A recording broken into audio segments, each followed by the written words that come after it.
ಇವತ್ತಿನ ದಿವಸ ನಾವು ಫ್ರೈನೋಡರ್ಮ ಅಂದ್ರೇನು ಅಂತ ನೋಡೋಣ. ಹಾಂ ಈಗ ನೋಡಪ್ಪ, ಇದು ಮಗುವಿಂದು ಬೆನ್ನು ಇದು. ಹಾಂ, ಕಾಣಿಸ್ತೈತಿ. ಇದು ಹೈಪರ್ ಕೆರಟೋಸಿಸ್ ಅಂತ ಕರಿತೇವಪ್ಪ. ಹೈಪರ್ ಕೆರಟೋಸಿಸ್, ಫಾಲಿಕ್ಯುಲರ್ ಹೈಪರ್ ಕೆರಟೋಸಿಸ್ ಅಂತ ಕರಿತೇವೆ. ಎಲ್ಲೆಲ್ಲಿ ಎಕ್ಸ್ಟೆನ್ಷನ್ ಏರಿಯಾ ಇರ್ತಾವೆ, ಅಂದ್ರೆ ಎಲ್ಲೆಲ್ಲಿ ಸ್ಟ್ರೆಚ್ ಆಗುವಂಥ ಇರ್ತಾವೆ, ಮೊಣಕೈ, ಮೊಣಕಾಲು, ಬಟಕ್ಸು, ಬ್ಯಾಕ್, ಅಂಥಲ್ಲೇ ಇಲ್ಲಿ ನೋಡಿಲ್ದ ಫ್ರೈನೋಡರ್ಮ ಅಂತ ಇದು ಬರುತ್ತೆ. ಏನು ಫ್ರೈನೋಡರ್ಮ ಅಂದ್ರೆ? ಫ್ರೈನೋ ಅಂದ್ರೆ ಫ್ರಾಗ್, ಡರ್ಮ ಅಂದ್ರೆ ಸ್ಕಿನ್. ಫ್ರೈನೋಡರ್ಮ ಅಂದ್ರೆ ಯಾರ ಚರ್ಮ ಹುರುಕು ಚರ್ಮ ಕಪ್ಪಿ ಚರ್ಮದ ಗತ್ಲೆ ಹುರುಕು ಬರೋಕ್ಕಾಗುತ್ತಾ, ಅಂದ್ರೆ ರಫ್ ಆಗುತ್ತಾ, ಅದಕ್ಕೆ ಫ್ರೈನೋಡರ್ಮ ಅಂತ ಕರೀತಾರೆ. ಇದು ಯಾಕಾಗತ್ತಂತಂದ್ರೆ ಯಾವ ಹುಡುಗರು ತಪ್ಪಲು ಪಲ್ಯ ತಿನ್ನಂಗಿಲ್ಲ, ಅಂದ್ರೆ ವಿಟಮಿನ್ ಎ ತಿನ್ನಂಗಿಲ್ಲ, ಅವರಲ್ಲಿ ಇದು ಕಂಡು ಬರುತ್ತೆ. ಅಂದ್ರೆ ಈಗ ಹುಡುಗರು ಯಾಕೆ ತಪ್ಪಲು ಪಲ್ಯ ತಿನ್ನಂಗಿಲ್ಲ? ಯಾಕೆ? ಒಂದನೇದ್ದು ಹಸಿವು ಕಮ್ಮಿ ಆಗತ್ತಾ. ಹಸಿವು ಯಾಕೆ ಕಮ್ಮಿ ಆಗುತ್ತೆ? ಹಗಲೆಲ್ಲ ಚಾಯ್ ಯಾರು ಕುಡಿತಿದ್ರಂದ್ರೆ, ಸ್ವಲ್ಪಕ್ಕೆ ಬಿಸ್ಕೆಟು, ಬ್ರೆಡ್ಡು ಯಾವ ಹುಡುಗರಿಗೆ ಹಗಲೆಲ್ಲ ಕೊಡ್ತಿದ್ವಿ ಅಂದ್ರೆ, ಚಾಕ್ಲೇಟ್ ಹಗಲೆಲ್ಲ ಕೊಡ್ತಿದ್ವಿ ಅಂದ್ರೆ ಹಸಿವು ಹೋಗಿಬಿಡತ್ತೆ. ಸೊ ಟೋಟಲಿ ತಪ್ಪಲು ಪಲ್ಯ ಒಂದೇ ಅಲ್ಲ, ಎಲ್ಲ ಊಟನೂ ಕಮ್ಮಿ ಆಗಿಬಿಡತ್ತೆ. ತಿಳಿತು? ಹಿಂಗಿದ್ದಾಗ ಯಾರಿಗೆ ತಪ್ಪಲು ಪಲ್ಯ ತಿನ್ನಂಗಿಲ್ಲ ಅವ್ರಿಗೆ ವಿಟಮಿನ್ ಎ, ಜೀವಸತ್ವ ಎ ಅನ್ನೋದು ಕೊರತೆ ಆಗತ್ತೆ.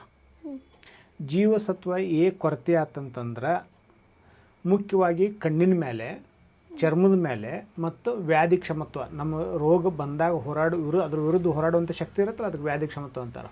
ಇವು ಮೂರ ಮೇಲೆ ಅದು ಕೆಲಸ ಮಾಡ್ತೈತಿ. ಕಣ್ಣಿನ ಮೇಲೆ ಅಂದ್ರೆ ಇರುಳು ಕುರುಡುತನ ಬರುತ್ತೆ, ರಾತ್ರಿ ಸ್ಪಷ್ಟವಾಗಿ ಕಣ್ಣು ಕಾಣಂಗಿಲ್ಲ, ಹಂಗಾಗ್ಬೋದು. ಅಥವಾ ಇದು ಫ್ರೈನೋಡರ್ಮ, ಚರ್ಮದ ಮೇಲೆ ಚರ್ಮ ಡ್ರೈ ಆಗತ್ತಾ, ರೂಕ್ಷ ಆಗತ್ತಾ. ರೂಕ್ಷ ಆಗಿ ಎಕ್ಸ್ಟೆನ್ಷನ್ ಏರಿಯಾ ಅಂತೇನು ಹೇಳಿದೆ, ಎಕ್ಸ್ಟೆನ್ಷನ್ ಏರಿಯಾಸ್, ಅವಾಗ ಫಾಲಿಕ್ಯುಲರ್ ಹೈಪರ್ ಕೆರಟೋಸಿಸ್ ಅಂತ ಕರಿತೀವಿ ನಾವು ಅದಕ್ಕೆ. ಹಂಗೆ ಆಗತ್ತೆ. ಸೊ ಇದು ಬರೋದು ಅದಕ್ಕೆ ಕಾರಣ, ಇದು ಸಾಮಾನ್ಯವಾಗಿ ಸಣ್ಣ ಮಕ್ಕಳಲ್ಲಿ ಬರುತ್ತೆ, ಎಲ್ಲೋ ಒಬ್ಬರಿಗೆ ದೊಡ್ಡವ್ರಿಗೆ ಕಂಡು ಬರುತ್ತೆ. ವಿಟಮಿನ್ ಎ ಕೊರತೆಯಿಂದ ಹಿಂಗಾಗತ್ತೆ. ಹಾಂ, ಸೊ ಇದು ಮೊಣಕಾಲು, ಮೊಣಕೈ, ಬಟಕ್ಸ್ ಮ್ಯಾಗ, ಬ್ಯಾಕ್ ಮ್ಯಾಗ ಇದು ಸಾಮಾನ್ಯವಾಗಿ ಕಂಡು ಬರುತ್ತೆ. ಇಲ್ಲಿ ನೋಡಿ, ಮೊಣಕಾಲು ಮೇಲೆ ಇಲ್ಲಿ ಕಾಣಿಸ್ತೈತಿ, ಮುಟ್ಟಿರೋ ಕೈಗೆ ಹುರುಕು ಬರ್ಕ್ ಹತ್ತಾವೆ. ಫಾಲಿಕ್ಯುಲರ್ ಹೈಪರ್ ಕೆರಟೋಸಿಸ್ ಅಂತ ಹೇಳ್ತೇವೆ. ವಿಟಮಿನ್ ಎ ಡೆಫಿಷಿಯನ್ಸಿಯಿಂದ ಆಗತ್ತೆ. ಹಿಂಗೆ ಆಗಬಾರ್ದಂದ್ರೆ ಏನು ಮಾಡಬೇಕು? ತಪ್ಪಲು ಪಲ್ಯ ತಿನ್ನಬೇಕು. ಸೊ ತಪ್ಪಲು ಪಲ್ಯ ಒಳಗೆ ವಿಟಮಿನ್ ಎ ಇರ್ತೈತಿ. ಅದು ಬಿಟ್ರೆ ಮತ್ತೆಲ್ಲಿರುತ್ತೆ? ಗಜ್ಜರಿ ಒಳಗೆ. ಒಂದು ದಿವ್ಸಕ್ಕೆ ವಿಟಮಿನ್ ಎ ಎಷ್ಟು ಬೇಕು ಗೊತ್ತೈತಿ? ಸಣ್ಣ ಹುಡುಗರಿಗೆ ಸ್ವಲ್ಪ ಕಮ್ಮಿ ಬೇಕಾಗತ್ತೆ, ದೊಡ್ಡವ್ರಿಗೆ ಸುಮಾರು 3000, 2000ರಿಂದ 3000 ಇಂಟರ್ನ್ಯಾಷನಲ್ ಯೂನಿಟ್ ವಿಟಮಿನ್ ಎ ಬೇಕಾಗತ್ತೆ ಒಂದು ದಿವ್ಸಕ್ಕೆ. ಹೆಣ್ಮಕ್ಳಿಗೆ ಸ್ವಲ್ಪ ಕಮ್ಮಿ ಬೇಕಾಗತ್ತೆ, ಸಣ್ಣ ಹುಡುಗರಿಗೆ ಇನ್ನೂ ಕಮ್ಮಿ ಬೇಕಾಗತ್ತೆ. ಬಟ್ ಹೊಟ್ಲಿ ಇರ್ತಾರಲ್ಲ, ಪ್ರೆಗ್ನೆಂಟ್ ಇರ್ತಾರಲ್ಲ, ಅವ್ರಿಗೆ ಜಾಸ್ತಿ ಬೇಕಾಗತ್ತೆ. ಹಾಂ, ಸೊ ಒಂದು ದಿವ್ಸಕ್ಕೆ ಬೇಕಾಗುವಷ್ಟು ವಿಟಮಿನ್ ಎ ಎದ್ರೊಳಗೆ ಸಿಗ್ತೈತಿ ಅಂತ ನೋಡೋದಾದ್ರೆ 1 ಅಥವಾ 2 ಗಜ್ಜರಿ ಒಂದು ದಿವ್ಸಕ್ಕೆ. ಒಂದು 70 ಗ್ರಾಮದ್ದು ಒಂದು ಗಜ್ಜರಿ ಐತೆ ಅಂತ ಹಿಡ್ಕೊಂಡ್ರೆ 1 ಅಥವಾ 2 ಗಜ್ಜರಿ ಒಳಗೆ ನಮ್ಗೆ ಎಷ್ಟು ಒಂದು ದಿವ್ಸಕ್ಕೆ ಎಷ್ಟು ವಿಟಮಿನ್ ಎ ಬೇಕು ಅಷ್ಟು ವಿಟಮಿನ್ ಎ ಸಿಗ್ತೈತಿ. ಮತ್ತು ಎದ್ರೊಳಗೆ ಸಿಗ್ತೈತಿ ಅಂದ್ರೆ ಸ್ವೀಟ್ ಪೊಟ್ಯಾಟೊ ಅಂದ್ರೆ ಗೆಣಸು. ಗೆಣಸಿನೊಳಗೂ ವಿಟಮಿನ್ ಎ ಚಲೋ ತಂಗಿರ್ತೈತಿ. ಅಂದ್ರೆ 100 ಗ್ರಾಮ್ನಷ್ಟು, 100 ಗ್ರಾಮ್ನಷ್ಟು, ಅರ್ಧ ಪಾವು ಕಿಲೋಕ್ಕಿಂತ ಕಮ್ಮಿ ಅಷ್ಟು ತೊಗೊಂಡ್ರು ಒಂದು ದಿವ್ಸಕ್ಕೆ ಎಷ್ಟು ವಿಟಮಿನ್ ಎ ನಮಗೆ ಬೇಕಾಗ್ತಿತ್ತೋ ಅಷ್ಟು ಸಿಕ್ಬಿಡತ್ತೆ. ತಿಳಿತು? ಸೊ ಇವು ಎರಡು ಏನಿರ್ತಾವೆ ನೋಡಿ, ಯಾವ? ಗಜ್ರಿ ಮತ್ತು ಪೊಟ್ಯಾಟೊ ಸ್ವೀಟ್.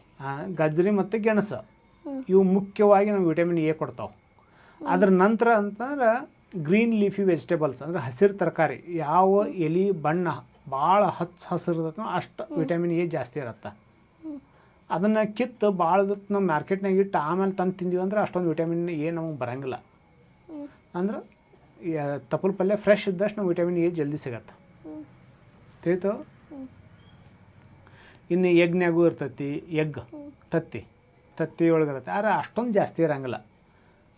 ನಾನು ಒಂದು 3000 ಇಂಟರ್ನ್ಯಾಷನಲ್ ಯೂನಿಟ್ ಬೇಕಂತ ಹೇಳಿದೆ ಒಂದು ದಿವ್ಸಕ್ಕೆ. ಅದ್ರೊಳಗಿರೋದು ಹಾರ್ಡ್ಲಿ 250 ಇಂಟರ್ನ್ಯಾಷನಲ್ ಯೂನಿಟ್ ಇರ್ತಾವೆ ಒಂದು ಎಗ್ನೊಳಗೆ. ಬಟ್ ಕ್ಯಾರೆಟ್ನಾಗ ಅರೌಂಡ್ 700 to 900 ಇಂಟರ್ನ್ಯಾಷನಲ್ ಯೂನಿಟ್ ಇರುತ್ತೆ. ಸೊ ನಾವು ಗುಳಿಗೆ ಅದು ಕೊಡೋಕೆ ಹೊರ ಇನ್ನೂ ಹೈ ಡೋಸ್ನಾಗ ಕೊಡ್ಬೇಕು ಥೆರಪಿಟಿಕ್ಕಾಗಿ. ಇದು ಥೆರಪಿಟಿಕ್ ಅಲ್ಲ, ಇನ್ನು ಟ್ರೀಟ್ಮೆಂಟಿಗಾಗಿ ನಾವು ಗಜ್ರಿ ತಿಂದು ಒಂದು ಸಲ ಫ್ರೈನೋಡರ್ಮ ಹೀಗೆಲ್ಲ ಆದಮೇಲೆ ನಾನು ಗಜ್ರಿ ತಿಂದು ಆರಾಮಾಗ್ತಾನೆ ಅಂತಂದ್ರೆ ಆರಾಮ ಆಗಂಗಿಲ್ಲ. ಯಾಕಂದ್ರೆ ಭಾಳ ಹೈ ಡೋಸ್ನೊಳಗೆ ವಿಟಮಿನ್ ಎ ಬೇಕಾಗ್ತೈತೆ ಅವಾಗ. ಆದರೆ ಹಿಂಗೆ ಬರಬಾರ್ದು ಅನ್ನೋದಾತಂತಂದ್ರೆ